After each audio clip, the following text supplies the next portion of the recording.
তারাবির নামাজ পড়ে ঘরে ফেরার কথা ছিল ছোট্ট মাহবুবের, কিন্তু সেই ঘরে ফেরাটা আর হলো না। পরিবারের অপেক্ষা, স্বজনদের উৎকণ্ঠা সবকিছুর অবসান ঘটে পরদিন জঙ্গলের ভিতরে আগুনে পোড়া নিথর দেহ উদ্ধারের মধ্যে দিয়ে।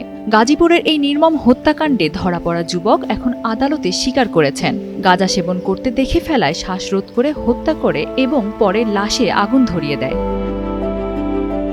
নিহত মাহবুব গাজীপুরের ভবানীপুর এলাকার খুরশিদিয়া মারকাজুল উলুম কাউমি মাদ্রাসা ও এতিমখানা নাজেরা বিভাগের শিক্ষার্থী ছিলেন। তার বাড়ি ময়মনসিংহের গৌরীপুরে। পুলিশ জানায়, গত ২৭ ফেব্রুয়ারি রাতে মাহবুব তারাবি নামাজ পড়তে বের হয়ে নিখোঁজ হন। পরদিন ভবানীপুর এলাকার একটি জঙ্গলে আগুনে পোড়া অবস্থায় তার মরদেহ উদ্ধার করা হয়। পরে পরিবারের সদস্যরা তাকে শনাক্ত করে।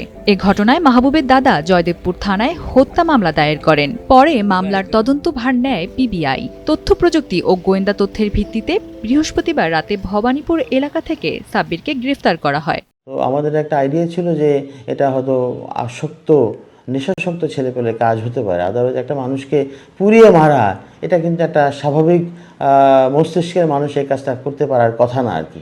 Definitely something wrong. তো এই ধরনের একটা চিন্তাভাবনা থেকে আমরা লিডটা শুরু করি ওইদিকে, যে এখানে কারা এখানে বসে আপনার নেশা করে। তো সেই লিড দিয়ে লিডটা নিয়ে আমরা এগিয়ে আমরা একটা পর্যায়ে আমরা ওখানে এই সাব্বিরকে আমরা সন্দেহভাজনভাবে গ্রেপ্তার করি এবং ব্যাপক জিজ্ঞাসাবাদের মুখে সে ঘটনাটি স্বীকার করে।